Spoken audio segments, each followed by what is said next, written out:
Hey guys, welcome back. My name is Steve with LRM Leasing. Today we're going to talk about steering. You know, some components, what to be looking for. If something feels funny, like, I don't know, your steering wheel floating along the highway, sometimes it's not going to be your tires, just FYI.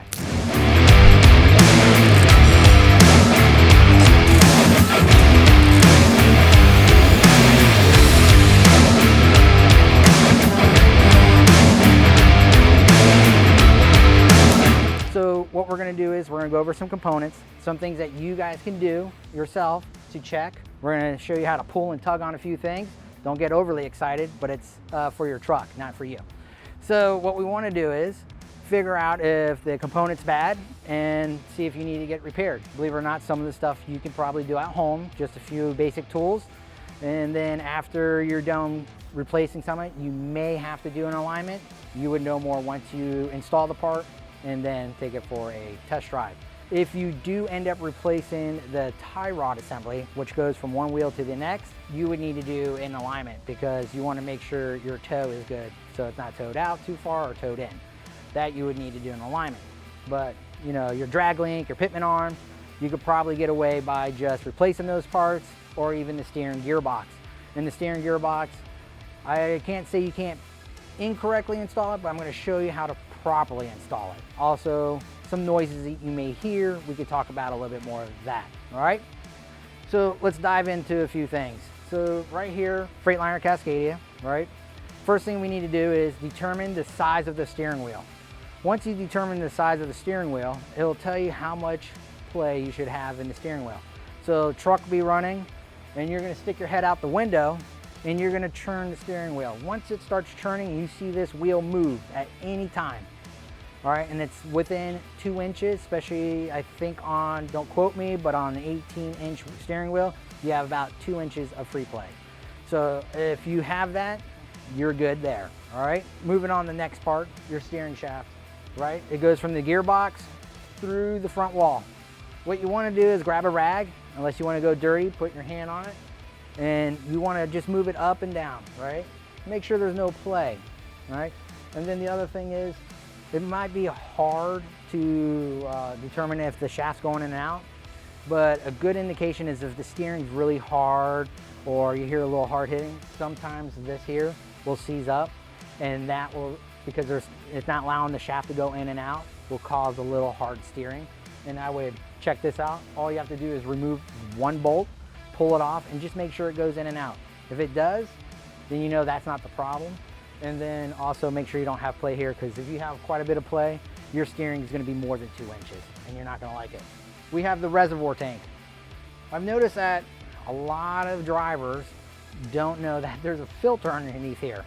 There's a filter. It needs to be changed. I would probably go every 6 months, especially if you definitely start hearing whining noises. Instead of just replacing the pump or the gearbox right away, let's take care of the fluid, put new fluid in it with a new filter. 50% of the time that will clear it up. And let's be honest, filter, 24 bucks, fluid, a little bit of labor, you're probably in the neighborhood of 200 to 300 bucks. Nobody wants to buy a steering gearbox that's like 800-900 bucks plus labor, the pump with labor and so forth. Just always remember, just keep it simple. Start there, and majority of the time you guys don't even think about it, but the fluid needs to be changed and the filter. Filter's the big one. Everybody I've talked to, they tell me, I didn't know that there was a filter. Once you look here, make sure you don't have any leaks, right? So you have a hose going from here to the gearbox, and then you have a hose going from underneath the tank going to the pump. Make sure that it's not leaking. And then you have a high pressure line. This high pressure line is under quite a bit of pressure that goes from the pump to the gearbox. I want to say it's about 1800 PSI, not 100% on that, but I know it's very high and they call it a high pressure line for a reason. So if you have a leak out of there and you hear a whining noise, it's a good chance repair the leak first and then double check. All right, now we have the gearbox, this fun little guy. So these things are built pretty tough. You can do some repairs to it, like a seal on the top where the input shaft is, and some of the seals around where the pitman arm connects to. So that part, you can do some of the repairs. Now, if you're driving, let's say 50, 60 miles an hour and the steering wheel just makes you float along the highway, good chance that the gear is worn out in the gearbox. you end up replacing it and then you feel nice and tight again. That's usually the problem. That we've seen that quite a few times, but it's not something that's like gonna happen every year, especially if you do the maintenance on it. Replacing the filter, changing out the fluid every once in a while, and you should take good care of your power steering. Again, I don't think anybody that I've ran across even knows that there's a filter on it. I'm gonna keep saying it. Hopefully the filter will stick in your minds when it's time to do a service. We're on to the pitman arm. And again, you can use a rag or just go dirty. What you want to do is grab a hold of it and pull and push against it. If you have any movement inside, it's usually have a worn out gear, or maybe it's something wallowed. So what you want to do is, if you end up having to replace it, believe it or not, in which we'll do a close-up, there's a line on the gearbox as well as on the pitman arm. And all you do is just line up those marks, and guess what? You have it properly installed. And then you crank down with the bolt on top. All right, now what's connected to the pitman arm is your drag link. Your drag link goes from the pitman arm to your steering knuckle over here. So what you want to do is, you're going to grab it, right?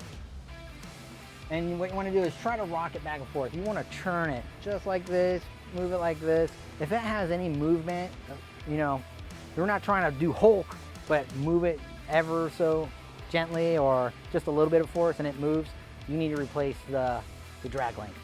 And then the other thing is, when you guys do an oil change and it's time to grease the truck, just enough to blow up the seal a little. When you see it cranking and you see all that grease just pouring out of it, that's not good. That means they just unsealed the seal that goes around the boot, so it keeps the grease inside. Now you just have it on the outside. Outside elements no help. You want to keep that grease inside. So usually a little quick and squeeze, usually just enough, or just enough where you hear a little popping. That's all you need. For you to hold down and see it coming out, no bueno. All right, so if you guys have liked what you saw today, please don't forget to hit the like button. And again, 2023, trying to put some more content out there. I know you guys are watching a whole bunch of it, but not subscribing. I want you to pound that subscribe button so we can get more information to you coming at you. You're gonna get notifications, you're gonna love it. And if you like what you saw today, or you have any questions or any other than what you saw today, please don't forget to leave a comment at the bottom, and we're gonna have more videos coming your way. See you guys in the next video. Have a great day.